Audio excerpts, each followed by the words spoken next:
Hola, una joven escribió preguntando lo siguiente: ¿por qué la Biblia prohíbe casarse con alguien que no es de la misma fe?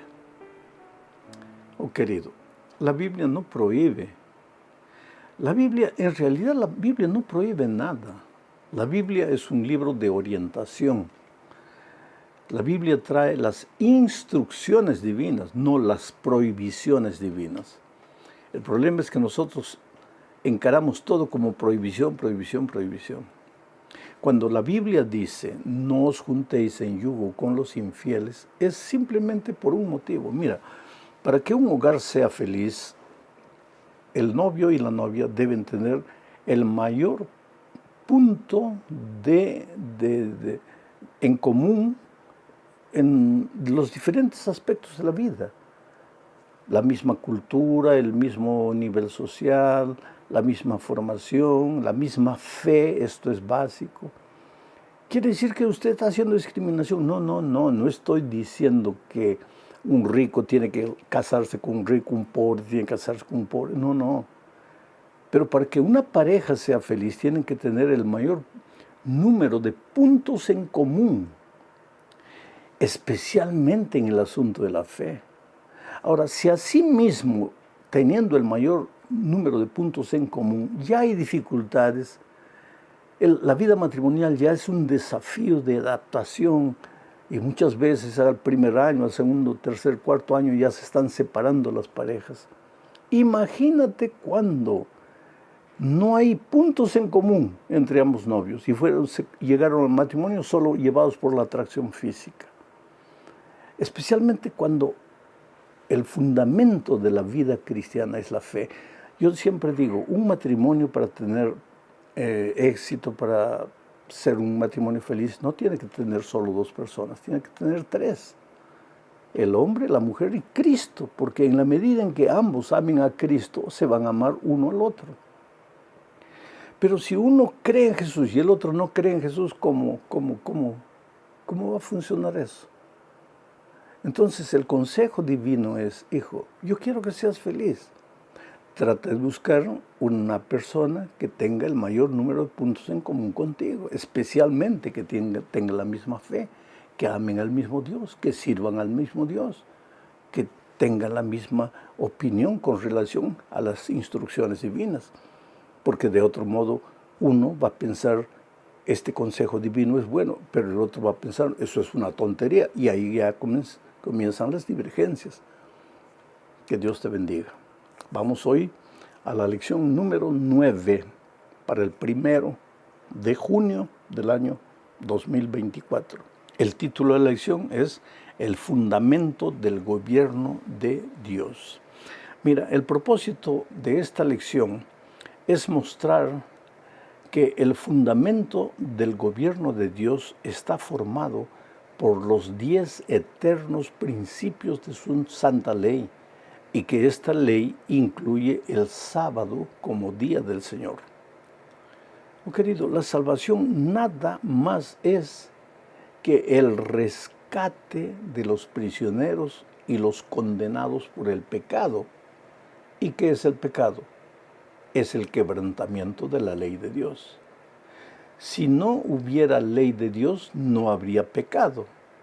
Y si no hay pecado, ¿qué sentido tendría la salvación? Bueno, vamos a la primera parte de este estudio. El santuario y la ley de Dios. Juan tuvo una visión, escribiendo el Apocalipsis, y mira lo que él observó en su visión. Apocalipsis 11, 19, dice: y el templo de Dios fue abierto en el cielo, y el arca de su pacto se veía en el templo, y hubo relámpagos, voces, truenos, un terremoto y grande granizo. ¿Te das cuenta? Juan en su visión vio el santuario, el templo de Dios allá en el cielo.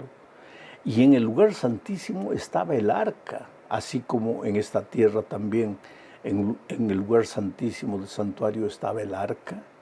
Juan vio el arca. Ahora mi pregunta es, ¿qué había dentro del arca. ¿Dónde se encontraba la ley de Dios en los tiempos de Israel? Dentro del arca. Mira lo que dice Deuteronomio capítulo 10, versículos 3 al 5. Leo. Entonces, dice Moisés, hice un arca de madera de acacia y labré 2 tablas de piedra como las primeras, siguiendo las instrucciones divinas, ¿no? Después subí al monte con las 2 tablas en mi mano, y él, Dios, escribió en las tablas lo mismo que estaba escrito en las primeras tablas que fueron quebradas. O sea, escribió los 10 mandamientos que el Señor les había hablado en el monte, de en medio del fuego, el día de la asamblea. Luego el Señor me las dio. Di vuelta y descendí del monte y puse las tablas de piedra con la ley de Dios, ¿no?, en el arca que había hecho. Allí están como el Señor me mandó. O sea, en el tiempo de Israel, Dios le ordenó a Moisés colocar las tablas de piedra dentro del arca. Las tablas de piedra donde Dios escribió los 10 mandamientos estaban dentro del arca. A donde el arca iban las tablas de piedra. Muchos cristianos sinceros encuentran apoyo en la Biblia para decir que cuando Cristo vino y murió en la cruz del Calvario, clavó la ley de Dios en la cruz y que a partir de ahí la ley ya no tiene validad. Sin embargo, en Apocalipsis, que leímos el primer texto, Juan vio en el cielo el santuario de Dios.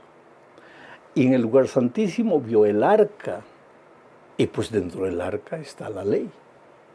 Quiere decir que la ley es eterna. La ley no cambia. La ley que Dios escribió en tablas de piedra es la misma ley que tenemos hoy. Quiere decir, los principios de esa ley rigen para todos los seres humanos.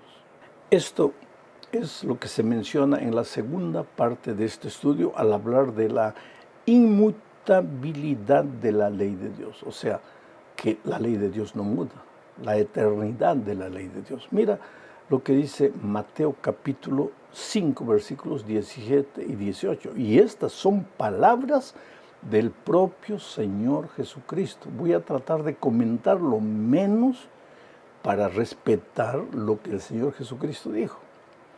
No piensen, dijo Jesús, no piensen. Así que si tú eres uno de los que piensa, ahí escucha las palabras de Jesús que te dice, no piensen. No piensen que he venido para abrogar la ley o los profetas. Vuelvo a repetir, si tú eres alguno de los que piensa que la ley ya no tiene validad, escucha las palabras de Jesús que te dice, no piensen que he venido para abrogar la ley o los profetas. No he venido para abrogar, sino para cumplir. De cierto les digo que hasta que pasen el cielo y la tierra, ni siquiera una jota, ni una tilde pasará de la ley hasta que todo se haya cumplido. ¿Y cuándo es que todo será cumplido? Cuando el Señor Jesucristo vuelva. Quiere decir que en el cielo ya no habrá ley. No estoy diciendo esto. Pero los 10 eternos principios de la ley de Dios seguirán existiendo, tal vez no con la letra que tenemos hoy. Porque te digo una cosa, si la ley es eterna, ¿qué cosa es algo eterno? Algo que no tiene principio y no tiene fin. En el cielo, cuando solo existía Lucifer y los ángeles, ¿existían los principios de la ley de Dios? Claro que sí, porque si el pecado es el quebrantamiento de la ley, y Lucifer pecó, quiere decir que él quebró la ley allá en el cielo. ¿Existían los 10 principios? Sí. ¿Cuál fue el principio que Lucifer quebró? Tal vez el principio de la lealtad, de la fidelidad. Pero él quebró y por eso pecó. ¿Adán y Eva tenían los 10 principios? Claro que sí. La ley no había sido dada, solo fue dada en el Sinaí. Pero Adán y Eva pecaron, claro. ¿Y por qué pecaron? Porque quebrantaron la ley. En el pueblo de Israel ellos ya tenían las tablas escritas. Para el pueblo cristiano queda todavía los principios eternos. Lo vamos a ver un poco más adelante, de la ley de Dios. Y en el cielo los eternos principios seguirán vigentes. ¿Por qué? Porque la ley de Dios es el reflejo del carácter de Dios. Y si la ley de Dios desaparece, desaparece su reflejo, el reflejo de su carácter. Y si desaparece el carácter de Dios, pues desaparece Dios. No tiene sentido la existencia de Dios sin su carácter, y la ley es el reflejo de su carácter. Voy a leer algo que dijo John Wesley, predicador tremendo, famoso, poderoso del siglo XVIII. John Wesley no era adventista, la iglesia adventista ni había aparecido todavía. Mira lo que John Wesley escribió o escribieron, registraron las palabras de él en una colección de sermones publicada por Nashville TN en la ciudad de Abington, por la Abington Press en el año 1991. Esto que voy a leer está en la página 208 y 209 de ese libro. Dice así: la ley ritual o ceremonial entregada por Moisés a los hijos de Israel, que contenía todos los mandatos y las ordenanzas relacionados con los antiguos sacrificios y el servicio del templo, nuestro Señor verdaderamente vino a destruirla y disolverla y abolirla por completo.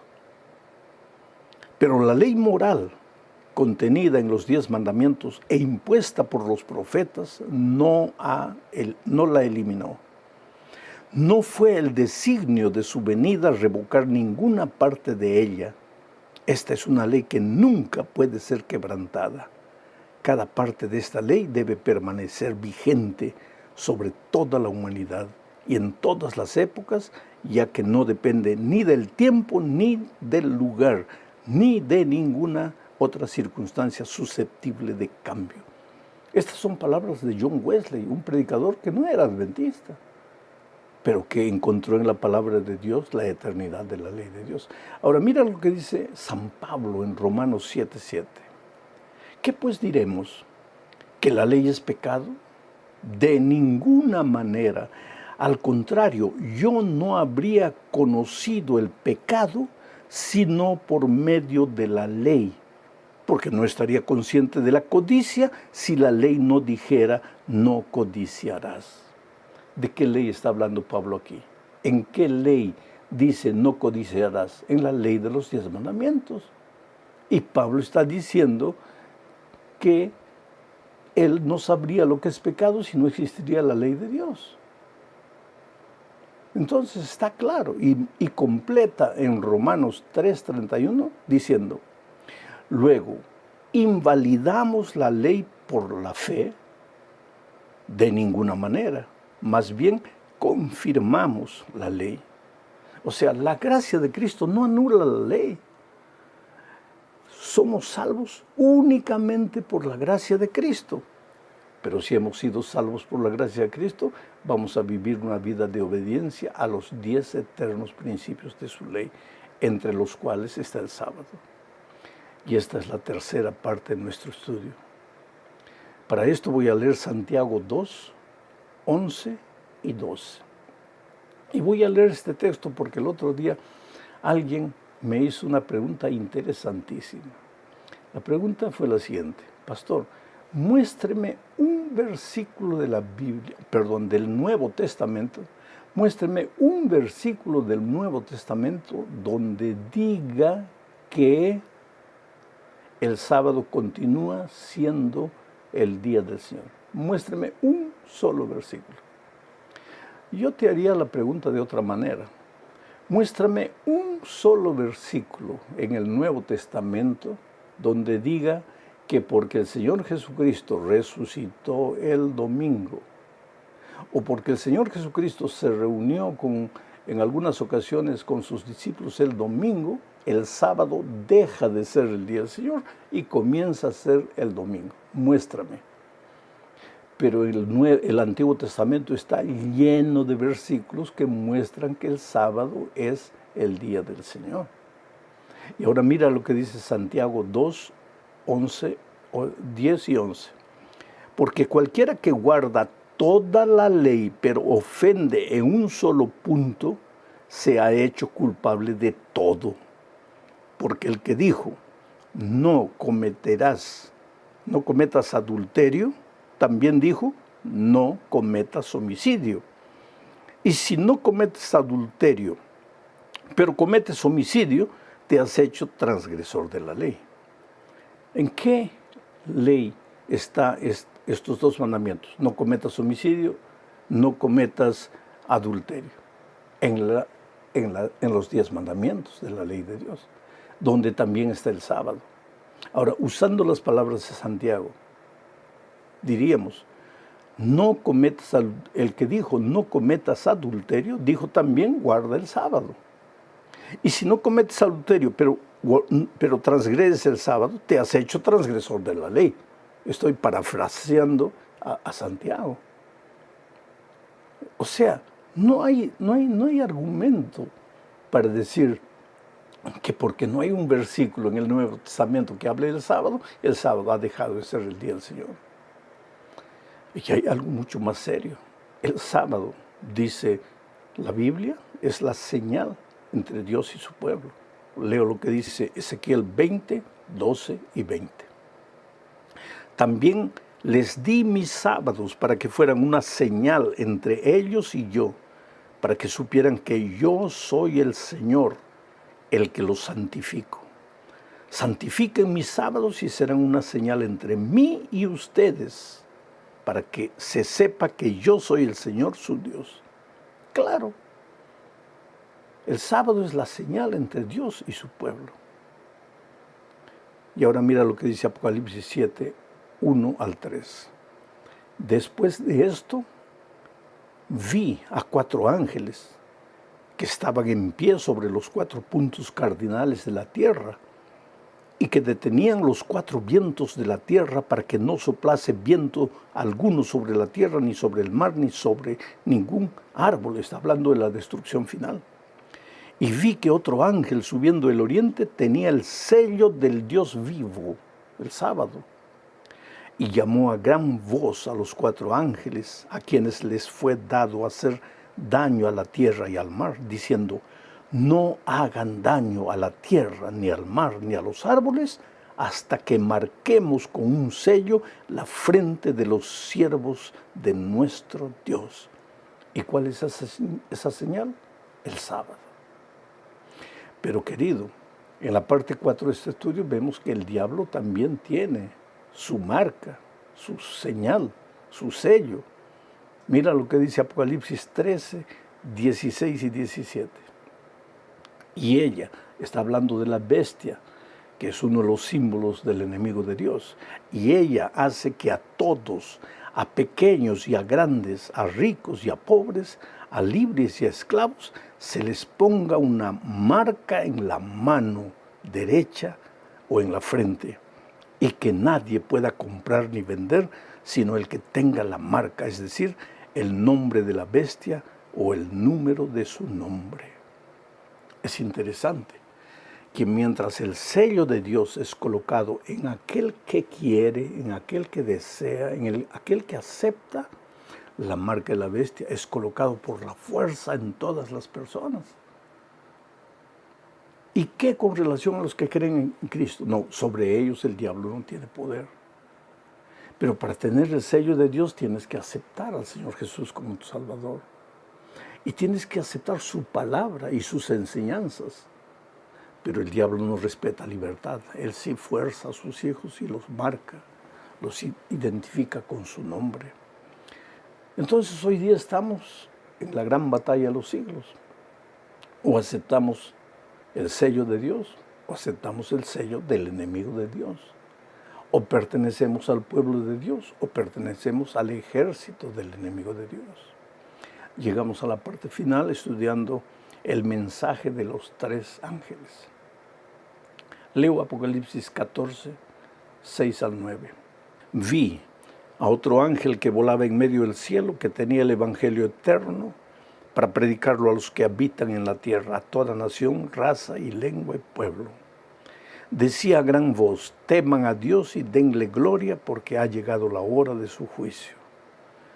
Adoren al que hizo los cielos y la tierra, y el mar y las fuentes de las aguas. Y siguió otro ángel, un segundo, diciendo: ha caído Babilonia la grande. Todas las naciones habían bebido del vino de la furia de su inmoralidad. Y siguió otro ángel, un tercero, diciendo a gran voz: si alguno adora a la bestia y a su imagen, y recibe la marca en la frente o en la mano, él también beberá del vino del furor de Dios, que ha sido vertido puro en la copa de su ira. Esta es la advertencia final de Dios al mundo. Busca a Dios, adora a Dios, al Creador de los cielos y la tierra, porque la hora de su juicio ha llegado. En segundo lugar, sal de Babilonia, porque Babilonia está ebria con el vino de su fornicación. El vino es el jugo puro de uva fermentado. Espiritualmente, el vino son las doctrinas puras de la Biblia contaminadas, mezcladas con tradiciones humanas. ¿Cuál es el consejo divino? Sal, para que no seas marcado con el sello del enemigo. ¿Y para qué? Para que en el día en que Cristo vuelva, seas identificado con el pueblo de Dios. Que Dios te bendiga ricamente esta nueva semana de trabajo. Un abrazo, felicidades.